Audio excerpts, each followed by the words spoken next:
Have you ever reached a point where everything feels like it's falling apart? And no matter how hard you pray, it feels like God is silent, like your words are just disappearing into the air. There was a young man named Daniel. Not a perfect man, just someone trying to do the right thing. But somewhere along the way, things stopped making sense. Everything he trusted began to fail. Plans didn't work, doors kept closing, and the more he prayed, the quieter everything became. One night he sat alone outside, staring into the darkness, his heart heavy. "Maybe God is done with me," he whispered. "Maybe I've gone too far." That thought stayed with him. It grew stronger each day until it felt like the truth. Daniel believed he had lost his way completely, and worse, he believed God had turned away from him. That night, he decided to walk. Not because he knew where he was going, but because staying still felt even heavier. The road was quiet, almost too quiet, the kind of silence that makes your thoughts louder. As he walked, he kept thinking about everything that went wrong, every mistake, every unanswered prayer. Then, out of nowhere, he noticed someone sitting by the side of the road. An old man, calm and still, as if he had been there for a long time. Daniel hesitated, but something about the man felt different. Not strange, just peaceful. As he got closer, the man looked up and said, "You look like someone carrying more than he can hold." Daniel was surprised. He hadn't said a word, but somehow the man understood. He sat down slowly and let out a deep breath. "I've been praying," Daniel said, his voice tired. "But it feels like God is silent, like he's not even listening anymore." The old man nodded gently, not rushing to answer. Then he said something Daniel didn't expect. "Silence doesn't always mean he's gone."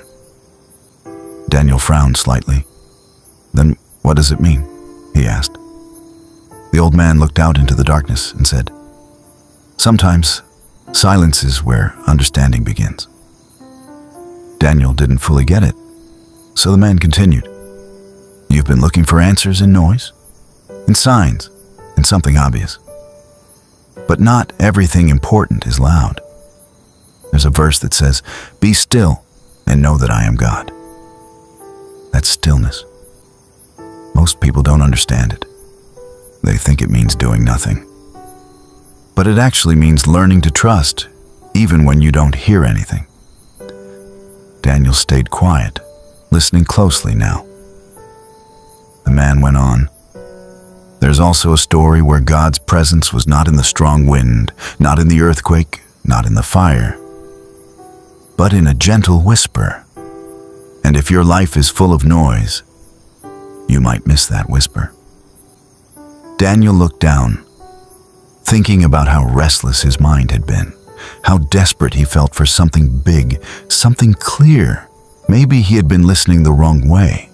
The old man then said something that stayed with Daniel. "You think God is silent because you're expecting an answer the way you want it. But what if the answer is already there, just not in the form you expected?" Daniel thought about that. The small moments he ignored, the quiet thoughts that came and went, the subtle peace he felt once or twice, but didn't pay attention to. "And sometimes," the man added, "the silence is not rejection. It's protection. There are things you ask for that could lead you somewhere you're not ready for. There's a verse that says, 'A man reaps what he sows.' Life follows direction, not just desire. And sometimes, the pause you're in is there to guide you, not stop you." Daniel felt something shift inside him. Not a loud change, not a sudden answer, but a quiet understanding. For the first time in a while, he didn't feel completely lost. After a while, Daniel looked up to say something, but the old man was gone. There was no sound of footsteps, no sign of where he went. Just silence again. But this time, The silence felt different. It didn't feel empty. It felt calm. Daniel stood up slowly and looked around, his heart lighter than before. He didn't have all the answers, but he no longer felt abandoned. As he walked back, he realized something important. The silence he feared was not the end.